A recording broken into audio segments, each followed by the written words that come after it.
it's still tremendous. It's a big shock, you know?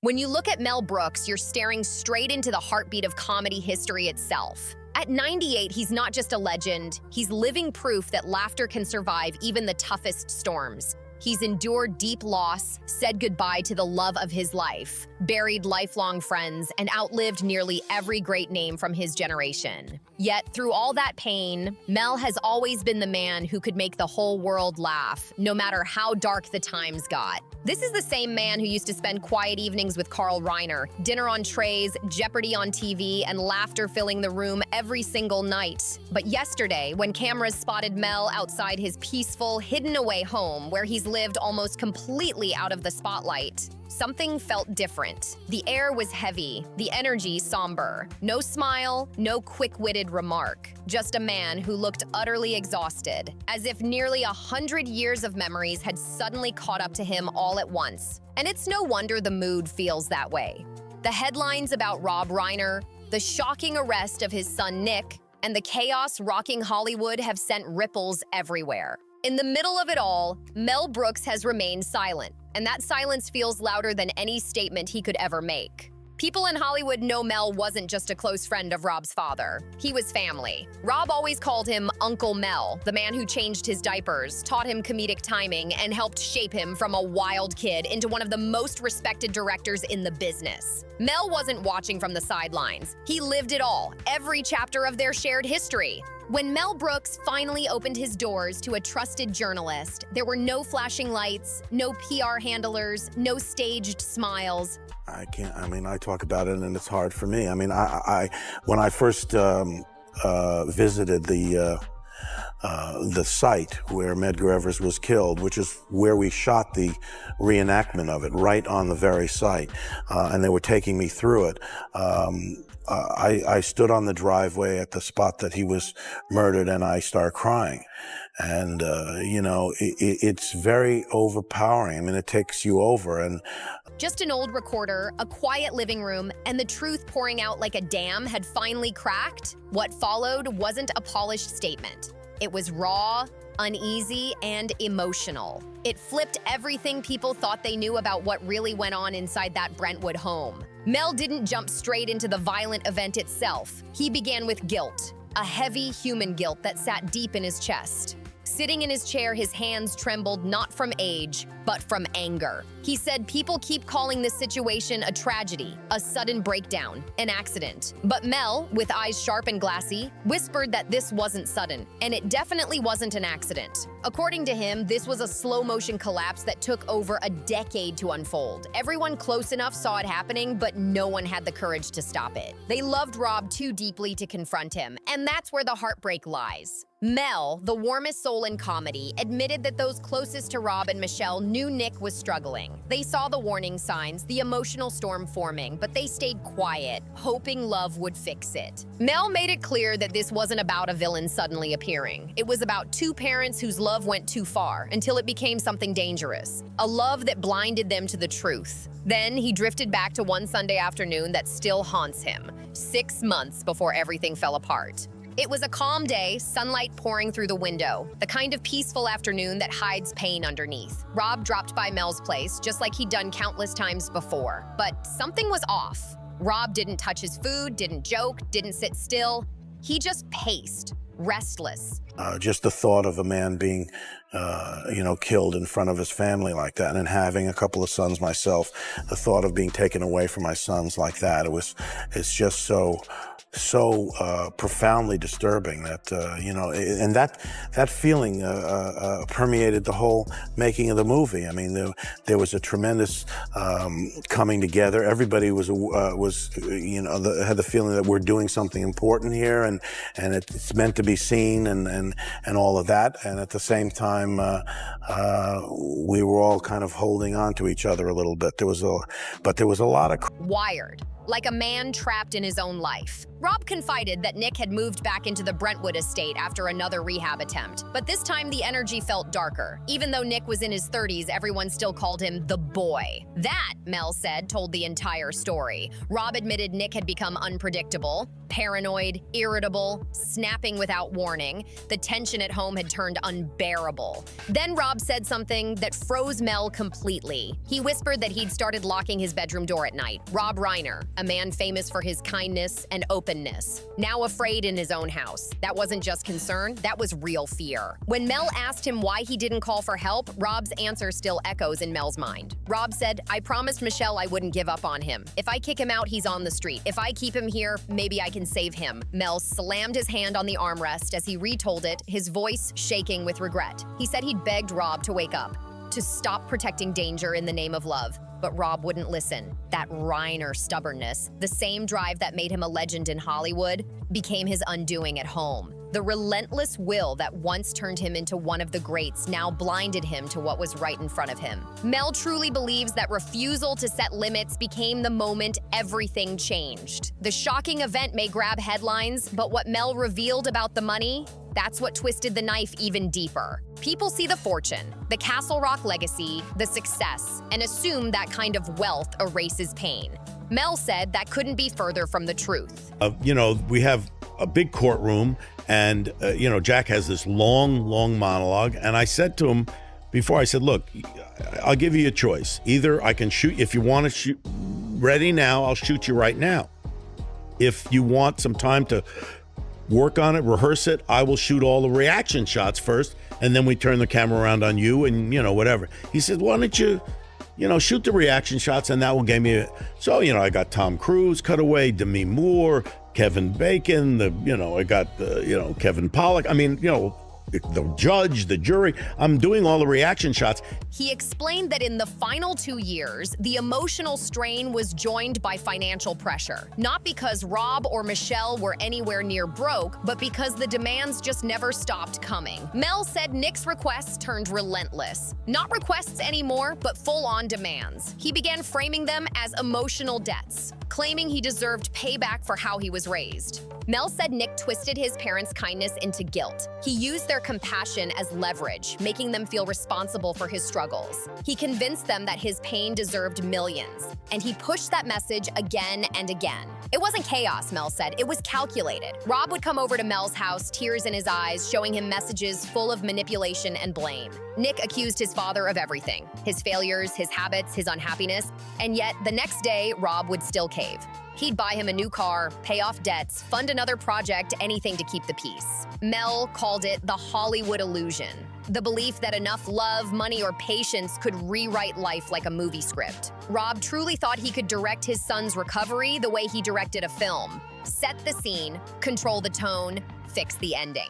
But life doesn't give retakes. Mel said he saw it coming long before anyone else would admit it. It all became painfully clear during the holidays last year. A small family gathering that felt charged from the moment Nick arrived. And every time he's off camera, he gives exactly the same performance that you see that's on camera. After 2 or 3, I go up to him and I said, Jack, maybe you want to save a little because, he's full out in every one and he's off camera. And he says, Rob, you don't understand. I love to act. He says, I don't get that much of a chance to do a great part. And then we turned the camera around on him and it was the same. Nailed it. The atmosphere was tight, electric, like one wrong word could make everything explode. Mel couldn't take his eyes off Nick, but more than that, he saw the way Nick looked at Rob. Cold, focused, almost territorial. Then Rob made one of his classic self-deprecating jokes, the kind that usually made everyone burst out laughing. The room chuckled, everyone except Nick. He didn't even flinch. Later that night, Mel pulled Rob aside, gripped his shoulders, and pleaded, "You need to get him out. He doesn't look at you with love. He looks at you with ownership." Mel said he meant every word with all his heart. But Rob, ever the loyal father, took it as criticism. "You don't understand him like I do," he said. "He's just hurting." That was the moment Mel broke down during the interview. Not out of anger, but out of heartbreak. He wept for Rob, for Michelle, and for the boy he once knew. the kid who used to play on Carl Reiner's living room floor while Mel made him laugh from across the room. That innocent kid grew into a man who couldn't tell the difference between love and dependence. And that, Mel said, is the tragedy he can't forgive himself for. As one of the last living icons from Hollywood's golden age, he feels like he failed his people, his family, his friends, his own legacy. And the part that haunts him most, he never picked up the phone himself. He said that weight still sits on his chest every single night, a guilt he'll probably carry for the rest of his days. Then came the moment that froze time. The night everything changed. On paper, the official reports sound cold and distant. Timestamps, addresses, sterile documentation. But according to Mel Brooks, the truth behind those hours was far more human, far more haunting. He knows because Rob called him that night, just before it all spiraled out of control. It was late. Mel was already in bed when the phone started ringing. He almost ignored it, but something deep in his gut told him to pick up. Rob's voice came through faint, barely a whisper, trembling with exhaustion and fear. This wasn't small talk, and it wasn't one of their usual late-night jokes. Mel said it wasn't goodbye, but it felt like goodbye. Rob told him, he's losing control again. He's yelling about the will. You know, my father said, you know, there's going to be, he wanted to tell us before we went to sleep that night. He says, when you wake up, there's a man that's coming to visit, a man, and because he didn't want us to get scared if we came in and saw this strange man. There'll be a man sleeping, and so just so you know, don't wake him up. He's like, so now at 5:30 in the morning, 6 o'clock, me and my sister, we look, we see this guy, he's like in a window seat, and I go, I said, is that the man? That's the man. And she says, is that the man? Yeah, that's the man. That's the man. And so Mel Brooks wakes up and he sees these two little kids going, are you the man? Are you the man? Yes, I'm the man. So that was my first introduction to Mel Brooks. He was the man. He thinks we're cutting him out. Mel's heart dropped. He told Rob to leave immediately. Get in the car, come here now. He said he begged him over and over, but Rob's reply cut through him like ice. I can't leave Michelle. She's with him trying to calm him down. If I go, he'll take it out on her. As Mel retold that moment, his voice broke. Rob Reiner stayed in that house that night. Not out of denial, but out of love. He knew how bad things had gotten. He knew the risk. But he refused to abandon his wife in the middle of that storm. He stayed to protect her, even knowing what it might cost him. That was the last time Mel Brooks ever heard his friend's voice. The media paints Nick as pure chaos, but Mel pushes back on that image. He says you can't understand what happened without seeing the years of resentment, pressure, and emotional weight that built up long before that night. Mel called it the shadow of Carl Reiner, the shadow of legacy itself, the crushing burden of being born into greatness and still having to prove your own worth while everyone's already comparing you to legends. Mel explained that kind of legacy can break a person if they're not strong enough to stand under it. Nick wasn't without talent. He had vision. He had ideas. But he wanted instant recognition, the spotlight without the grind. When the industry didn't hand him what he thought he deserved, he didn't look inward. He looked outward for someone to blame. And the person who got all that blame was the man who gave him everything. Nick resented Rob for being too respected, too loved, too untouchable. He convinced himself that his father's success had stolen his own future, that every rejection and every closed door were somehow Rob's fault. Mel said he's seen that mindset over and over again in Hollywood. Jealousy eating people alive from the inside, but this time it went darker than anything he'd ever witnessed. From the outside, the Brentwood home looked like perfection. Lush gardens, polished hedges, everything picture-ready. To the world, it screamed peace and wealth. But Mel said that behind those walls, the cracks had been spreading for years. The decay wasn't loud. It was silent, patient, eating away at them one argument at a time. And Mel didn't just blame the family dynamic. His anger turned to the system around them, the so-called helpers who were supposed to step in. His tone sharpened when he talked about the therapists, consultants, and experts who surrounded the Reiners. These were the people being paid to guide and protect them, yet Mel said they failed completely. According to him, these professionals softened every warning sign. They told Rob and Michelle that tough love was outdated, that what they needed instead was radical compassion. Mel said they kept sugarcoating reality until there was nothing left of the truth. They gave soft names to hard problems, dressing danger up as disorder, minimizing what was really happening. He said bitterly that they took Rob's money and gave him comfort instead of honesty. They told him Nick was struggling, not dangerous. They wrapped destructive behavior in polished clinical words and sent him home become reassured. Mel called them enablers in suits, people who let the fire keep burning while pretending to control it. They sanitized it, he said, voice trembling. They gave it a name. They filed it away, but they never said what it really was. A ticking clock. That's why Mel says he's speaking out now. He's not chasing headlines, and he doesn't care about the courtroom. To him, the trial is just paperwork. The real story, the one that matters, has already been written, and it's a story of love, blindness, and the silence that cost everything. Mel Brooks says all he wants now is for people to remember Rob Reiner for who he truly was, not just for what happened to him. He doesn't want Rob's name tied only to tragedy. He wants him remembered as the man who kept showing up, even when his heart was breaking into pieces. Rob never gave up. Mel's voice softened when he said he stayed. He truly believed he could still be the father his son needed, the one who doesn't walk away when things get hard. Mel said that's what real love looks like. It's not always loud or dramatic. Sometimes it's standing in the fire, believing love can still heal what's burning around you. People always say they'd give everything for their kids. Rob actually did. But that sacrifice didn't bring peace. It didn't bring healing. It only sealed the future that no one could undo. As the interview wound down, the room around Mel told its own story. Old movie posters lined the walls, Blazing Saddles, Young Frankenstein, photos of Carl and Rob smiling through the years, and a framed shot of Anne Bancroft glowing in the corner. Mel sat quietly, surrounded by ghosts of laughter and the heavy air of legacy pressing in on him. He looked like a man standing alone on an island made of memories, holding on to the last flickers of light from a time that's fading fast. He admitted that the hardest part now isn't the anger, it's the silence. The phone doesn't ring anymore. The Sunday dinners are gone. The laughter that once filled his home has vanished. And that silence, Mel said, is the loudest sound he's ever known. He stared off for a moment and whispered, "The link to Carl is gone. I'm the last one." That truth, he said, will follow him until his final days. The hardest part is knowing he saw the cracks forming and couldn't stop any of it. The guilt doesn't fade, it just sinks deeper. Mel spoke briefly about the private funeral planned away from flashing cameras and Hollywood red carpets. He said he'll speak there, but people shouldn't expect jokes.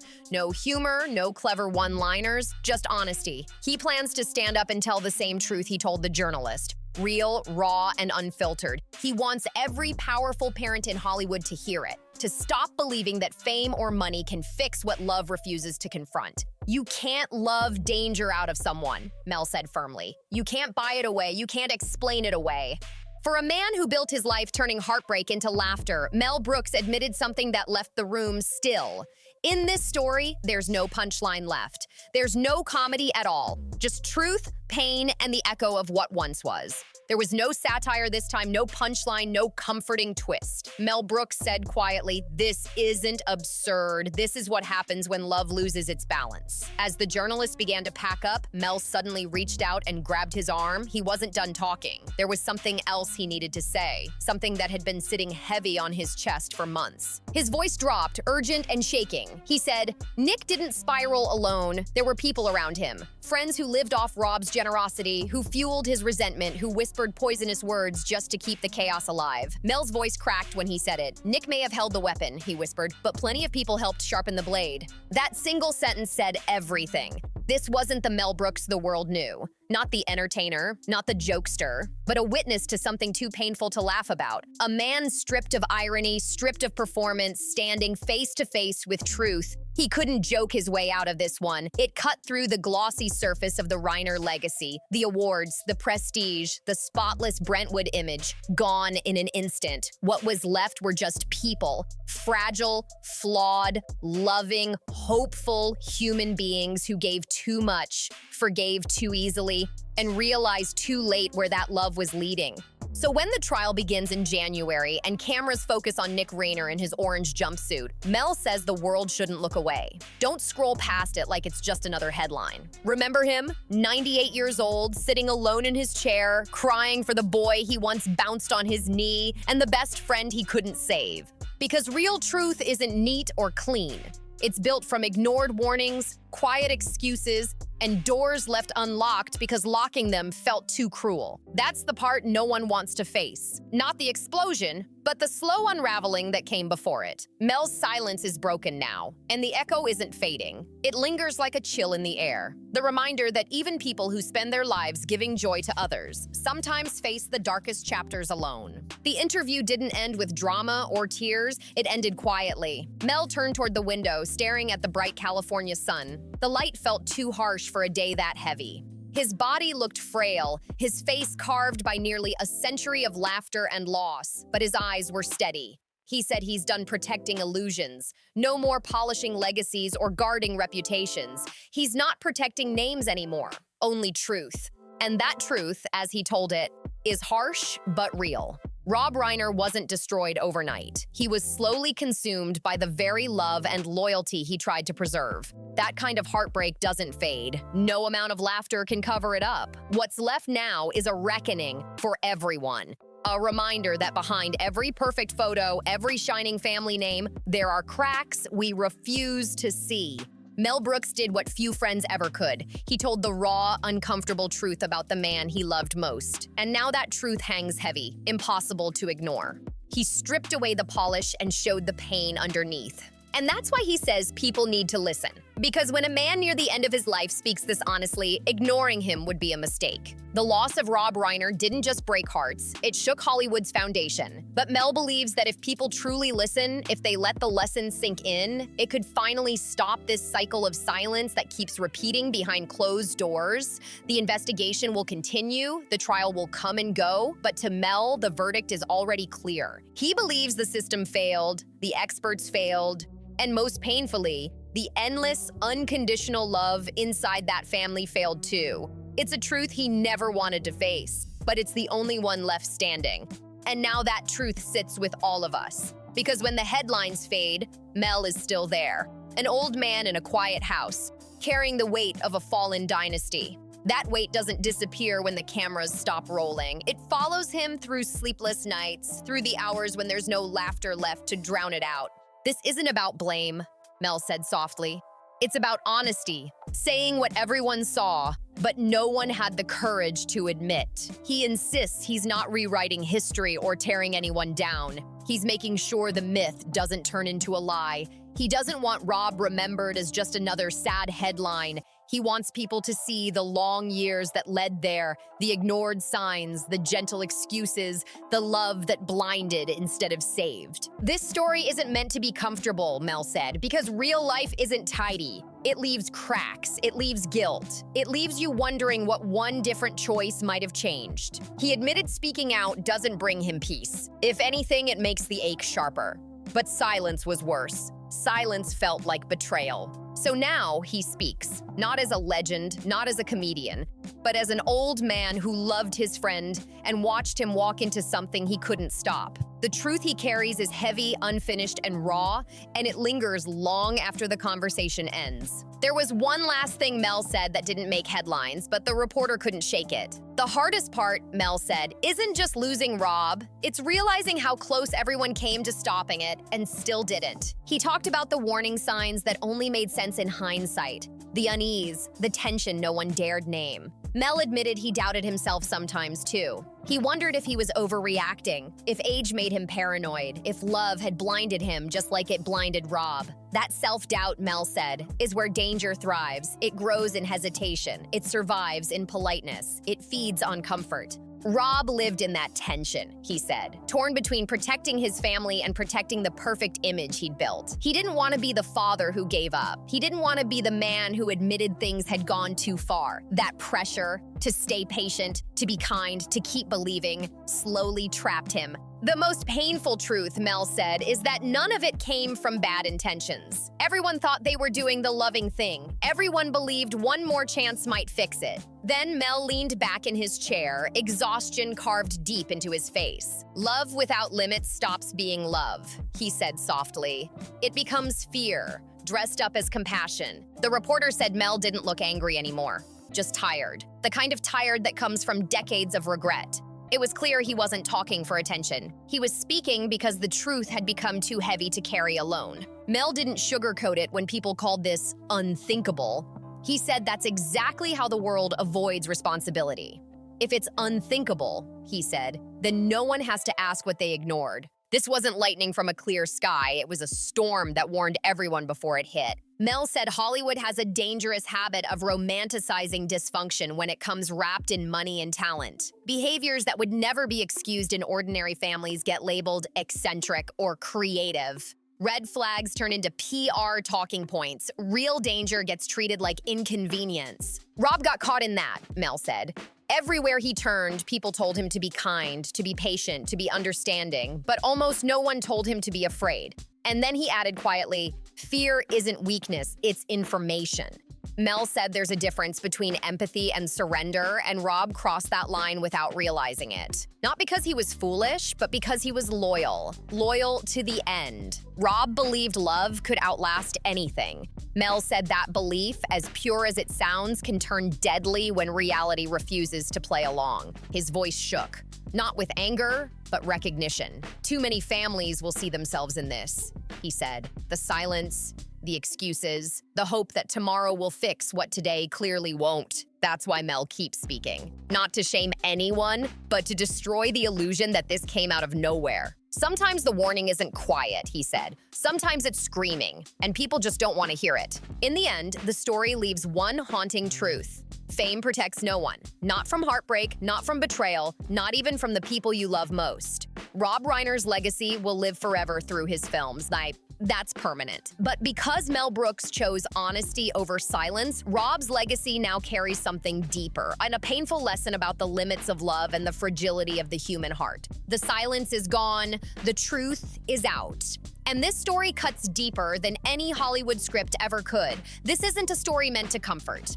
It's one that was meant to wake people up before time runs out. So don't let this story fade into the headlines. Let it stay with you. Let it make you think. Let it make you look at your own world, your family, your boundaries, your silence. And if this story hit you, don't just move on. Like this video so the message spreads. Comment your thoughts because your voice matters here. Share this story so more people understand what really happens behind the surface. And subscribe for more true Hollywood stories that don't sugarcoat, that dig deep, and that refuse to be ignored. Some stories aren't meant to entertain. They're meant to open eyes. And this one should stay with you long after the screen goes dark.